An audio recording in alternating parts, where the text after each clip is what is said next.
Ready to unravel a secret? Let's dive into Fatima Enigma. The morning sun streamed through the stained glass windows of St. Mary's Cathedral, casting colored patterns across the pews. Ellie Grace sat motionless, with her eyes fixed on the gilded crucifix. To any casual observer, she appeared lost in devout prayer. The truth was quite different. 3 months had passed since Catherine's death, and Ellie to her friends, found that grief had a curious way of changing things. The faith that had once comforted her, now felt hollow, like a promise unfulfilled. "Why her?" Ellie whispered to the empty church.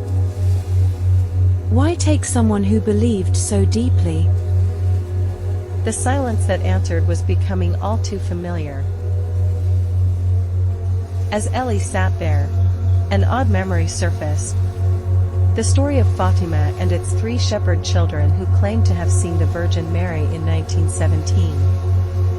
She remembered how fascinated she'd been as a child by Lucia, Francisco, and Jacinta. Particularly by Lucia, who lived for decades carrying divine secrets while the other children died young. Something about that tale now seemed to call to her across the years, insistent and unexplained. Perhaps it was madness brought on by grief.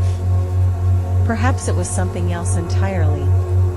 But before she could question her decision, Ellie had booked a flight to Portugal with her sister's rosary tucked safely in her pocket.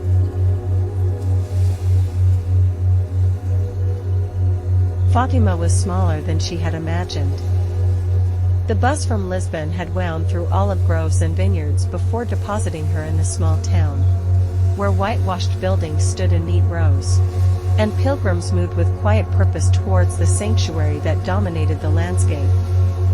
The cottage where she would stay was a 20-minute walk from the holy site, a charming building with red tiles and shuttered windows. Ellie rang the bell, suddenly aware of how impulsive her journey had been. If you enjoyed this glimpse into the Fatima Enigma, the full mystery awaits. Get your copy with the link below.